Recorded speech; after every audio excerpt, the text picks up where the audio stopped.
किसान, बदलते भारत की शान।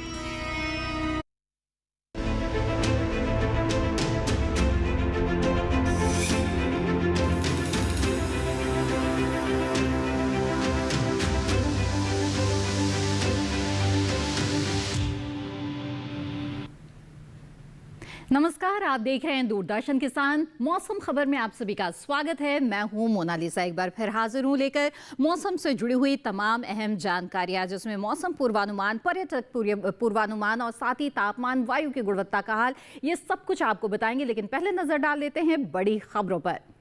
जी हाँ, मौसम से जुड़ी हुई 5 बड़ी खबरें हम आपको सबसे पहले बताते हैं और ऐसे में रुख करेंगे जम्मू कश्मीर का। अगले कई दिनों तक यहाँ पर बर्फबारी की संभावना बनती हुई नजर आ रही है। वहीं अरुणाचल प्रदेश की अगर बात की जाए तो अरुणाचल प्रदेश में बारिश और बर्फबारी के आसार बनते हुए दिख रहे हैं। इसके साथ ही आइए अब जान लेते हैं तमिलनाडु के बारे में। गुरुवार को कहीं कहीं पर गरज के साथ छींटे पड़ने के आसार नजर आ रहे हैं। तो वहीं केरल की बात की जाए तो कुछ इलाकों में घना कोहरा केरल में छा सकता है। आइए जान लेते हैं दक्षिण आंतरिक कर्नाटक के बारे में। तो आपको बता दें, गुरुवार को यहां पर गरज का अनुमान जताया गया है। तो ये तो हुई मौसम से जुड़ी हुई 5 बड़ी खबरें। आइए अब जान लेते हैं सर्द अपडेट के बारे में। देखते हैं कि ठंड से जुड़ी हुई, यानी कि घना कोहरा हो या शीतलहर हो, किस तरह की जानकारी भारत मौसम विज्ञान विभाग की तरफ से मिल रही है। और इस बारे में महत्वपूर्ण जानकारी लेकर हमारे साथ जुड़ रही हैं AI एंकर भूमि। नमस्कार किसान भाइयों और बहनों, आप देख रहे हैं सर्द अपडेट डीडी किसान पर। मैं हूं आपकी AI एंकर भूमि। आज हम आपको देश भर में होने वाली मौसम की स्थिति की ताजा जानकारी देने जा रहे हैं। शुरू करते हैं उन क्षेत्रों की जानकारी से जहां सतर्क रहें। उत्तर प्रदेश में कहीं कहीं बहुत घना कोहरा छा सकता है, सतर्क रहें। अब उन क्षेत्रों की जानकारी लेते हैं जहां नजर बनाए रखें। पश्चिम बंगाल, सिक्किम, बिहार और ओडिशा में कहीं कहीं बहुत घना कोहरा हो सकता है, नजर बनाए रखें। अरुणाचल प्रदेश, असम और मेघालय में कहीं कहीं गरज और बिजली की चमक के साथ छींटे पड़ सकते हैं, नजर बनाए रखें। बाकी सभी राज्यों में फिलहाल कोई विशेष चेतावनी नहीं है। यह थी मौसम की ताजा जानकारी। कृपया सुरक्षित रहें। जी हाँ, तो जाना आपने कि कहाँ आपको सतर्क रहने की जरूरत है और कहाँ नजर बनाए रखना होगा। आगे बढ़ते हैं और जानेंगे अब मौसम पूर्वानुमान के बारे में। जी हाँ, आने वाले 24 से 48 घंटों के दौरान देश के वो कौन से हिस्से हैं जहाँ पर बारिश हो सकती है और कहाँ पर मौसम साफ रहेगा, ये हम आपको बताते हैं मौसम पूर्वानुमान में। तो मौसम पूर्वानुमान पर नजर डालते हैं और सबसे पहले जानेंगे हम उत्तर भारत के बारे में। तो बता दें, लद्दाख और जम्मू कश्मीर की अगर खासतौर पर बात करें तो यहाँ पर कई जगहों पर बारिश के आसार नजर आ रहे हैं। हिमाचल प्रदेश में भी अनेक जगहों पर बादल बरस सकते हैं। पंजाब, हरियाणा, दिल्ली की बात करें या फिर उत्तराखंड की, और इसके साथ ही अगर उत्तर प्रदेश की बात करें तो यहां पर बरसात के आसार नजर नहीं आ रहे हैं। यहां पर बारिश के लिहाज से मौसम साफ बना रहेगा। जहां तो उत्तर भारत के बारे में हमने जान लिया। आइए अब रुख करते हैं पूर्वी और पूर्वोत्तर भारत का। तो यहां पर भी जैसा कि आप देख रहे हैं, बिहार, झारखंड, ओडिशा, गांगे पश्चिम बंगाल, यहां पर बारिश नहीं होगी। लेकिन वहीं पर अरुणाचल प्रदेश में अनेक जगहों पर बारिश हो सकती है। तो असम, मेघालय, नागालैंड, मणिपुर, मिजोरम और त्रिपुरा की बात करें तो कई जगह यहां पर बरसात के आसार हैं। आगे बढ़ते हैं और दक्षिण भारत की बात करते हैं। तो आपको बता दें, यहां पे अंडमान निकोबार में बारिश हो सकती है। केरल में भी कई जगहों पर बरसात के आसार है। लेकिन तेलंगाना, तटीय आंध्र प्रदेश, रायलसीमा, कर्नाटक में और साथ ही तमिलनाडु, पुडुचेरी में बारिश के लिहाज से मौसम साफ बना रहेगा। यहां पर फिलहाल बारिश के आसार नजर नहीं आ रहे हैं। अब आपको बता दें हम पश्चिम भारत के बारे में और साथ ही मध्य भारत के बारे में। तो यहां पर भी बरसात के आसार नहीं है। जी हां, मध्य प्रदेश हो या फिर छत्तीसगढ़ या फिर कोंकण, मध्य महाराष्ट्र, मराठवाड़ा और विदर्भ, साथ ही आपको बता दें कि राजस्थान और गुजरात, सौराष्ट्र, कच्छ में भी बारिश के लिहाज से मौसम बिल्कुल साफ बना रहेगा। यहां पर बारिश के आसार नहीं है। अब जान लेते हैं कि पिछले 24 घंटों के दौरान कैसा रहा मौसम का मिजाज। और उत्तर भारत की खासतौर पर अगर यहां पर बात की जाए तो हिमाचल प्रदेश, पंजाब, हरियाणा, राजस्थान में शीत लहर चली है कहीं कहीं। तो उत्तराखंड में घना कोहरा छाया रहा। वहीं अगर अगर उत्तर प्रदेश की बात करें, चाहे वो पश्चिमी हिस्सा हो या फिर पूर्वी हिस्सा हो, तो यहाँ पर भी घने कोहरे का असर साफ तौर पर नजर आया। तो उत्तर भारत में आपने देखा कि कई जगहों पर शीतलहर भी चली है और घना कोहरा भी कुछ जगहों पर रहा। अब बात करते हैं बिहार की और ओडिशा की, तो यहाँ पर घने कोहरे का असर नजर आया है पिछले 24 घंटों में, खास तौर पर अगर बात करें तो। इसके अलावा जो पूर्वोत्तर का हिस्सा है, अरुणाचल प्रदेश और असम, मेघालय, यहाँ पर बारिश भी हुई है पिछले 24 घंटों में। आगे बढ़ते हैं और दक्षिण भारत की बात की जाए तो अंडमान निकोबार की अगर बात करें तो यहाँ पर बारिश दर्ज हुई है पिछले 24 घंटों में। तो यहाँ पर बारिश जो है अंडमान निकोबार में रही। तो जाना आपने पिछले 24 घंटों के दौरान देश में कैसा रहा मौसम का मिजाज। इसी के साथ यहाँ पर वक्त हो गया है छोटे से ब्रेक का। जल्द हाजिर होंगे, आप बने रहें दूरदर्शन किसान पर। It's another six. रिचार्ज, जल्दी रिचार्ज करा। ये क्या किया? मैच तो गया। पेमेंट कैसे करेंगे? टोकनाइज कार्ड से। टोकन? हाँ, ऑनलाइन पेमेंट के लिए आरबीआई लाए हैं टोकनाइजेशन। एक बार कार्ड डिटेल्स, ओटीपी, सीवीवी डालकर टोकन जनरेट कीजिए। कार्ड भी सुरक्षित और बार बार डिटेल्स भरने की नो झंझट। वही सुविधा अधिक सुरक्षा। ऑलराउंडर। वो की मैं। आरबीआई कहता है कि जानकार बनिए, सतर्क रहिए।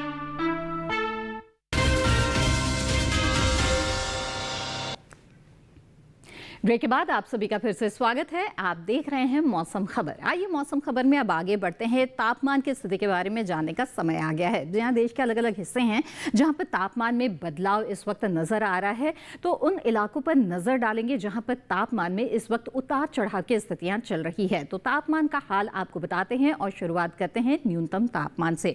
बता दें कि हरियाणा, दिल्ली हो या फिर पूर्वी उत्तर प्रदेश और पश्चिमी उत्तर प्रदेश, यहाँ पर सामान्य की तुलना में 1.6 से 3 डिग्री सेल्सियस कम न्यूनतम तापमान दर्ज किया गया, यानी कि जो रात का तापमान है उसमें गिरावट रही है इन इलाकों में।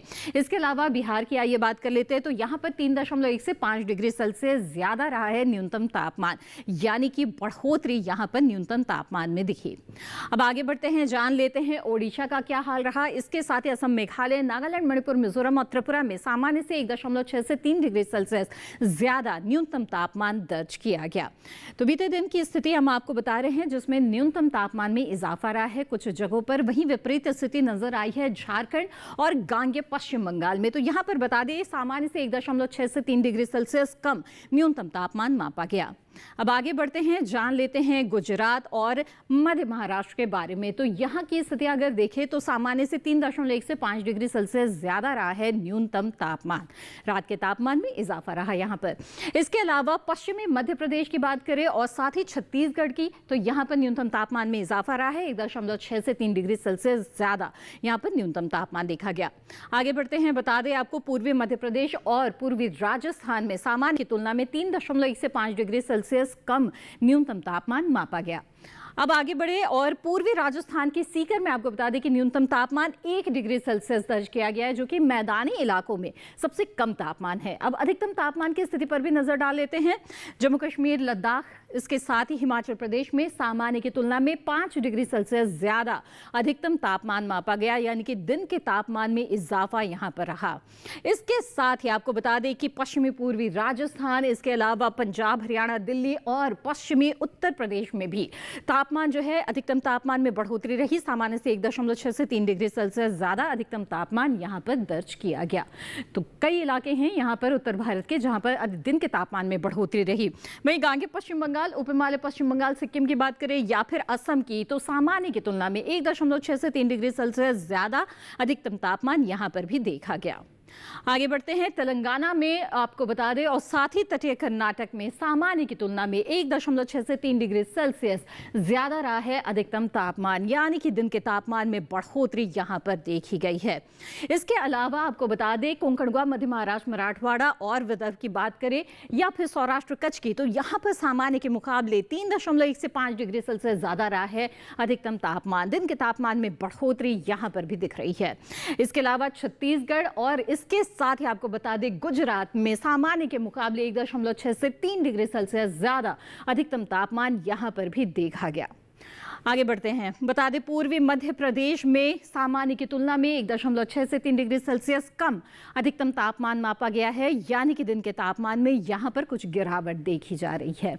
और केरल में कन्नूर एयरपोर्ट है जहां पर 37.2 डिग्री सेल्सियस रहा है अधिकतम तापमान, जो मैदानी इलाकों में सबसे ज्यादा तापमान है। तो जाना आपने मैदानी इलाकों में सबसे ज्यादा और सबसे कम तापमान की स्थिति किन क्षेत्रों में रही। अब देश के तमाम अलग अलग शहरों पर नजर डाल लेते हैं और देखते हैं कि बीते दिन यहां पर तापमान का क्या हाल रहा।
मौसम खबर में आगे बताएंगे आपको वायु की गुणवत्ता के बारे में और साथ ही जानेंगे कि क्या बता रहा है पर्यटन पूर्वानुमान। लेकिन फिलहाल मौसम खबर में वक्त हो चला है एक और छोटे से ब्रेक का।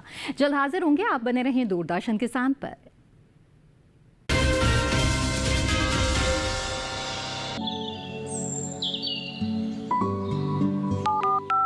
हेलो, कार्यक्रम के पहले कॉलर जुड़ गए हैं उनका साथ। इस बीच हमारे पास कुछ ईमेल्स भी आए हैं। सवाल पूछिए अपना। में जो मकान पैदा करेंगे इनमें कौन सी सावधानी बरतनी है? गर्म इलाकों के लिए आप HRM99 इनसे आप कुछ फल ले सकते हैं।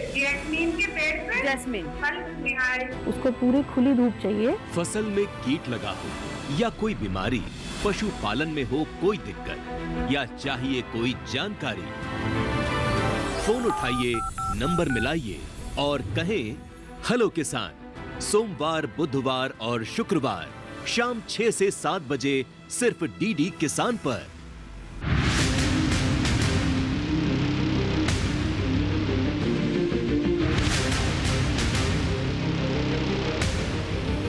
जब तपती है धरती, सूरज उगलता है आग, ठंड में जब सर्दी जमा देती सबके हाल, सब छुप जाते अपने अपने घरों में, तब बाहर निकलता सिर्फ एक इंसान, भरने के लिए हम सबका पेट, खून को पसीने की तरह देता बहा, थक जाता, झुलस जाता, हो जाता बीमार, तब उसकी सेहत का ध्यान रखता सिर्फ डीडी किसान।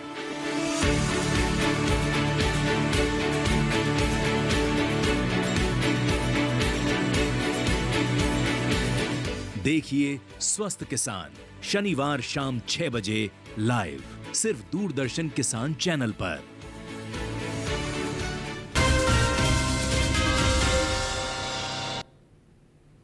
ब्रेक के बाद आप सभी का फिर से स्वागत है। आप देख रहे हैं मौसम खबर। आइए मौसम खबर में आगे बढ़ते हैं और अब बारी है जानने की वायु की गुणवत्ता के बारे में। जी हां, आपके शहर की हवा कैसी है इसके बारे में महत्वपूर्ण जानकारी के लिए आइए रुख करते हैं हमारी एआई एंकर भूमि का। अब बढ़ते हैं आगे और जानते हैं कि देश के अलग अलग राज्यों में वायु की गुणवत्ता कैसी है। सबसे पहले बात करते हैं दिल्ली की, जहां वायु की गुणवत्ता थोड़ी खराब बनी हुई है, क्योंकि यहां वायु गुणवत्ता सूचकांक 275 दर्ज किया गया है। लखनऊ में भी वायु गुणवत्ता थोड़ी खराब है, यहां सूचकांक 215 रहा। इसी तरह पटना में भी वायु की स्थिति थोड़ी खराब है, क्योंकि यहां का सूचकांक 257 दर्ज किया गया। अब बात करते हैं कोलकाता की, जहां वायु की गुणवत्ता संतोषजनक है, यहां का सूचकांक 186 दर्ज किया गया। हैदराबाद की हवा अच्छी रही, यहां वायु गुणवत्ता सूचकांक 94 मापा गया। बेंगलुरु में वायु गुणवत्ता संतोषजनक है, यहां सूचकांक 105 दर्ज किया गया। पुणे में भी वायु की गुणवत्ता संतोषजनक रही, यहां सूचकांक 170 दर्ज किया गया। महाराष्ट्र की राजधानी मुंबई में वायु गुणवत्ता संतोषजनक है, यहाँ सूचकांक 120 रहा। अहमदाबाद की बात करें तो यहाँ भी वायु की गुणवत्ता संतोषजनक रही, क्योंकि यहाँ का वायु गुणवत्ता सूचकांक 122 दर्ज किया गया। कृपया अपनी सेहत का ध्यान रखें। हम फिर मिलेंगे, तब तक के लिए नमस्कार। धन्यवाद भूमि इस अहम जानकारी के लिए। यूं तो कई शहरों की जो वायु की गुणवत्ता है वो संतोषजनक है, लेकिन जहां पर भी खराब या थोड़ी खराब है वहां पर अपनी सेहत का ध्यान आप जरूर रखें। आइए अब आगे बढ़ते हैं और जान लेते हैं पर्यटन पूर्वानुमान के बारे में। जी हाँ, पर्यटक स्थलों पर किस तरह का मौसम आपको मिल सकता है आने वाले 4 दिनों के दौरान, ये हम आपको बताते हैं इस सेगमेंट में। आइए सबसे पहले रुक करें जम्मू कश्मीर के श्रीनगर का। तो यहाँ पर आने वाले 2 दिनों के दौरान बारिश के आसार है। 10 से -1 के बीच तापमान हो सकता है। वहीं शुक्रवार और शनिवार की बात करें तो हल्के बादल छाने के आसार बनते हुए नजर आ रहे हैं। साथ ही तापमान की जो स्थिति है वो बरकरार रहेगी। 10 से -1 के बीच यहाँ पर तापमान बना रहेगा। तो बहुत ज्यादा तापमान में उतार चढ़ाव नहीं है, लेकिन हाँ, आने वाले 2 दिन बारिश जरूर हो सकती है। आगे बढ़ते हैं और कुल्लू का रुख करते हैं। तो यहाँ पर बुधवार को बारिश होने के आसार नजर आ रहे हैं। 20 से 3 के बीच यहाँ पर तापमान की स्थिति रहेगी। अगले दिन गुरुवार को हल्के बादल भी छा सकते हैं और तापमान में गिरावट भी हम देख रहे हैं। देखिए 18 से 3 के बीच यहाँ पर तापमान हो सकता है। शुक्रवार को फिर से तापमान में गिरावट के साथ 16 से 3 के बीच हो सकता है तापमान, और गरज चमक के साथ बौछारें भी पड़ सकती है। और अगले दिन भी इसी तरह के मौसम के आसार बने हुए, तापमान बना रहेगा। आगे बढ़ते उत्तराखंड के चमोली की बात करते हैं, जहां पर बुधवार और गुरुवार को आपको साफ मौसम मिलने वाला है। 21 डिग्री सेल्सियस अधिकतम तापमान और न्यूनतम तापमान 4 डिग्री सेल्सियस रहेगा। वहीं शुक्रवार को अधिकतम तापमान में 1 डिग्री की गिरावट के साथ 19 से 4 के बीच रहेगा तापमान। साथ ही बादल भी छा सकते हैं। शनिवार को बारिश के आसार बनते हुए नजर आ रहे हैं और 19 से 3 के बीच यहां पर तापमान की स्थिति रह सकती है, यानी कि न्यूनतम तापमान में 1 डिग्री की गिरावट आ सकती है। अब आइए जान लेते हैं हरियाणा के कुरुक्षेत्र का हाल, जहां पर आने वाले 3 दिनों के दौरान बिल्कुल साफ मौसम आपको मिलेगा।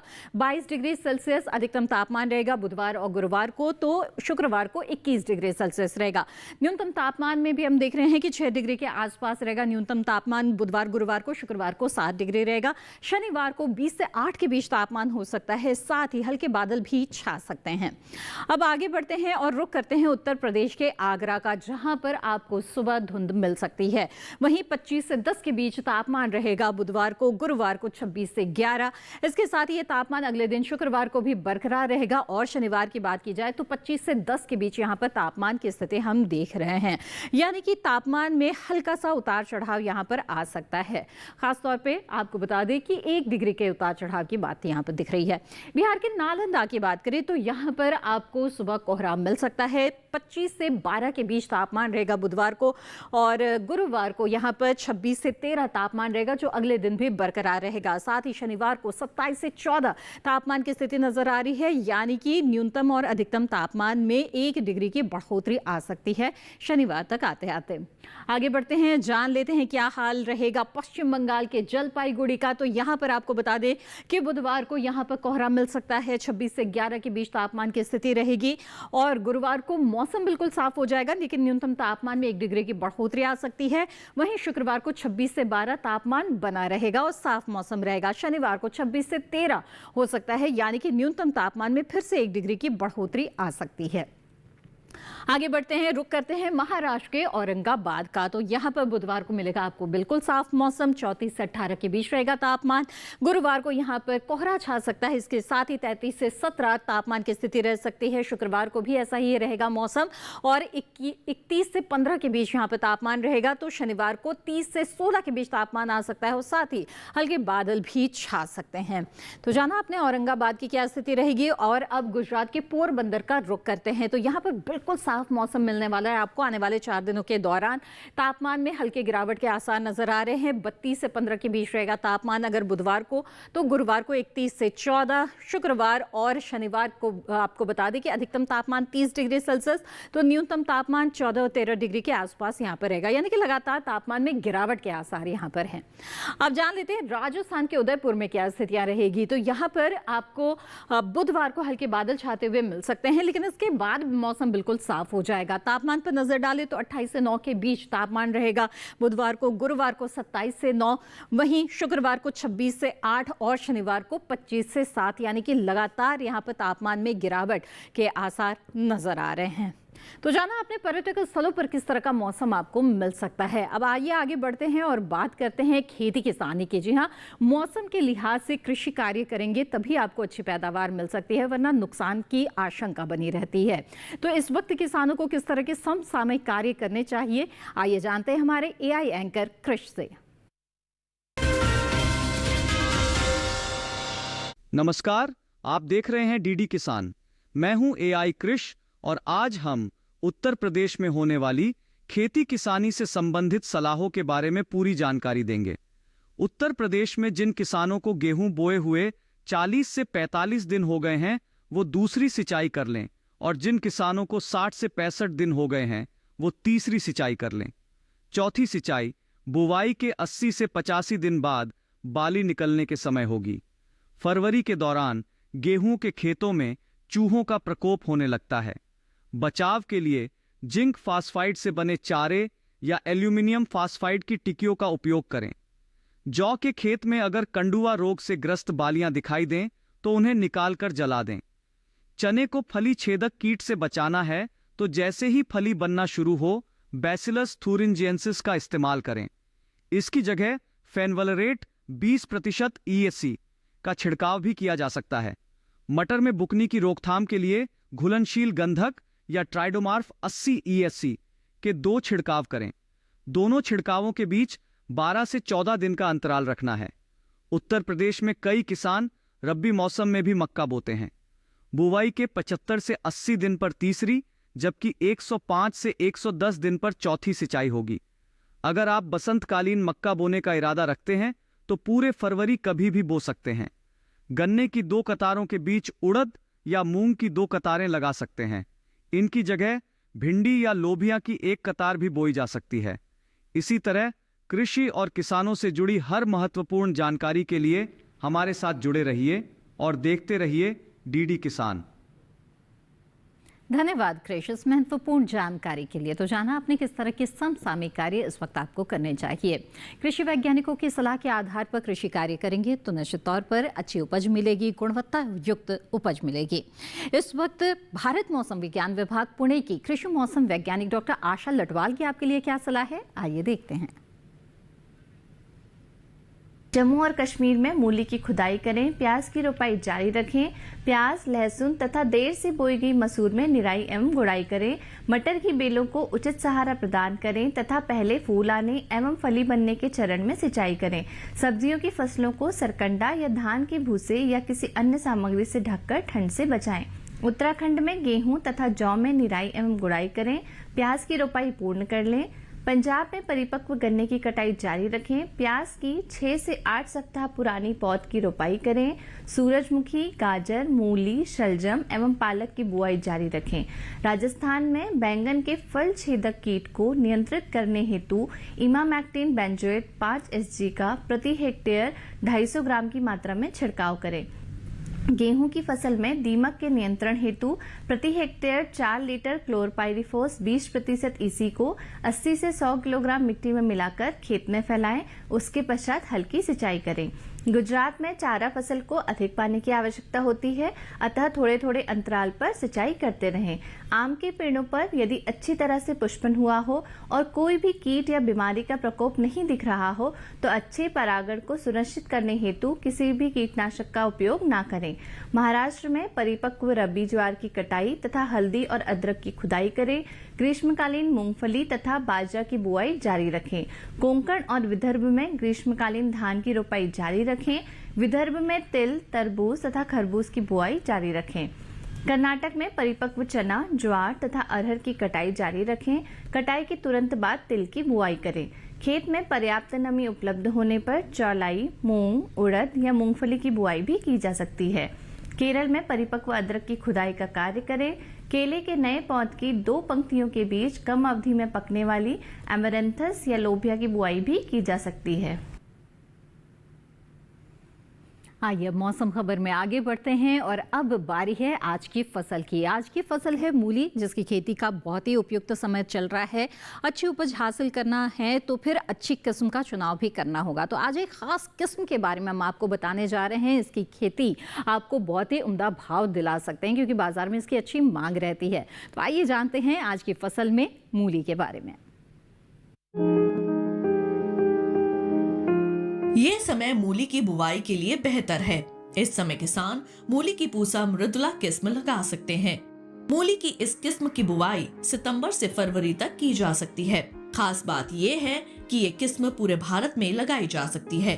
1 हेक्टेयर में बुवाई करने पर इसकी 135 क्विंटल तक उपज ली जा सकती है। इस मूली की जड़ लट्टू के आकार की होती है और इसका रंग चमकीला लाल होता है। ये खाने में मुलायम होती है और इसका स्वाद काफी तीखा होता है। इसकी पत्तियां गहरे रंग की होती हैं। बुआई के 20 से 25 दिनों के बाद ये तैयार हो जाती है। किसान बुआई से पहले खेतों को जोतकर एकदम समतल कर ले। साथ ही खेत में से खरपतवार को भी पूरी तरह से निकाल लें। बुआई के लिए 8 से 10 किलो बीज 1 हेक्टेयर के लिए काफी रहेंगे। बुआई करते समय पंक्ति से पंक्ति की दूरी 30 सेंटीमीटर और पौध से पौध की दूरी 10 सेंटीमीटर रखें। बुआई के बाद 6 से 7 दिन के अंतराल पर फसल में सिंचाई करें। मूली में चेपा होने का खतरा बना रहता है। इससे बचाव के लिए विशेषज्ञों की सलाह पर उचित दवाओं का छिड़काव करें। दवाओं के छिड़काव से पहले फसल पर नीम के घोल या नीम के तेल का छिड़काव करें। अगर इससे कोई फर्क नजर नहीं आए तभी दवाओं का छिड़काव करें। तो जाना आपने लाल मूली की क्या है खासियत। इसका चुनाव करेंगे तो निश्चित तौर पर आपको अच्छी पैदावार मिलेगी और बाजार में अच्छे भाव भी मिलेंगे। इसके साथ मौसम खबर में आज बस इतना ही। उम्मीद है मौसम खबर से आपको मदद मिल रही होगी। मौसम खबर को आप दूरदर्शन किसान के यूट्यूब चैनल पर भी देख सकते हैं। आपको बता दें कि ये जो यूट्यूब चैनल पर अगर आप मौसम खबर को देखना चाहते हैं, कभी भी कहीं भी तमाम जानकारियाँ हासिल करना चाहते हैं, तो टीवी स्क्रीन पर दिखाए जा रहे इस QR कोड को स्कैन करें। आप सीधे हमारे यूट्यूब चैनल से जुड़ जाएंगे। मौसम का ताजा हाल और कृषि सलाह लेकर फिर होंगे हाजिर। तब तक के लिए दीजिए इजाजत। आप बने रहें दूरदर्शन किसान पर। नमस्कार।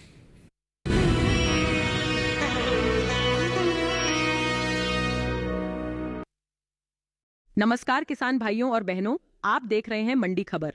मैं हूं आपकी AI एंकर भूमि। आज हम आपके लिए लाए हैं देश भर की मंडियों से ताजा तरीन भाव। सबसे पहले लहसुन के भाव। उत्तर प्रदेश की बलिया मंडी में लहसुन का भाव 17,800 रुपए प्रति क्विंटल रहा। राजस्थान की श्रीगंगानगर मंडी में लहसुन की खरीद 22,500 रुपए प्रति क्विंटल पर हुई। पंजाब की गढ़शंकर मंडी में लहसुन के सौदे 18,000 रुपए प्रति क्विंटल पर हुए। अब जानते हैं ज्वार के भाव।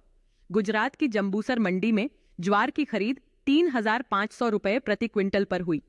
उत्तर प्रदेश की कानपुर मंडी में ज्वार का कारोबार 3,371 रुपए प्रति क्विंटल पर हुआ। राजस्थान की विजयनगर मंडी में ज्वार का भाव 2,500 रुपए प्रति क्विंटल रहा। अब अनार के भाव की जानकारी। हरियाणा की गुरुग्राम मंडी में अनार के सौदे 7,500 रुपए प्रति क्विंटल पर हुए। उत्तर प्रदेश की रायबरेली मंडी में अनार का कारोबार 7,750 रुपए प्रति क्विंटल पर हुआ। पंजाब की गुरदासपुर मंडी में अनार का भाव 7,200 रुपए प्रति क्विंटल रहा। सभी भाव आवक और गुणवत्ता के अनुसार हैं। तो यह था आज का मंडी भाव। आप देखते रहिए DD किसान।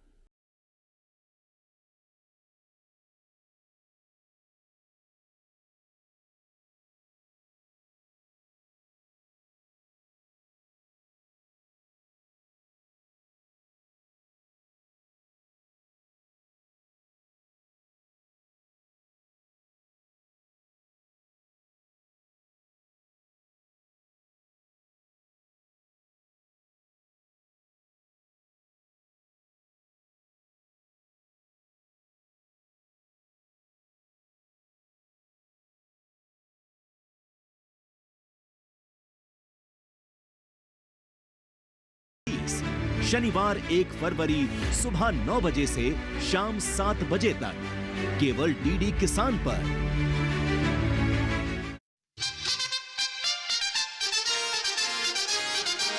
शानदार संगीत, यादगार तस्वीरें, गणतंत्र दिवस समारोह का भव्य समापन समारोह बीटिंग रिट्रीट। सीधा प्रसारण 29 जनवरी शाम 4:45 से सिर्फ दूरदर्शन पर। अब जो बजट नए साल का आने वाला है तो इसमें सरकार से उम्मीद है सभी किसान भाइयों को मानधन की मिले और जो कार्य रुके हैं उनसे बजट से पूरा करे।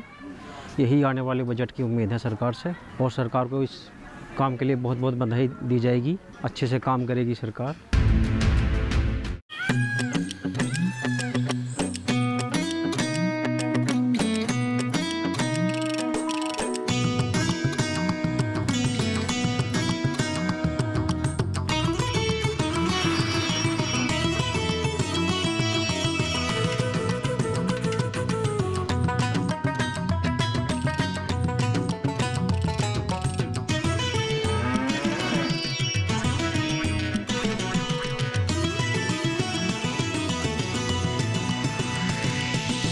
डीडी किसान, बदलते भारत की शान।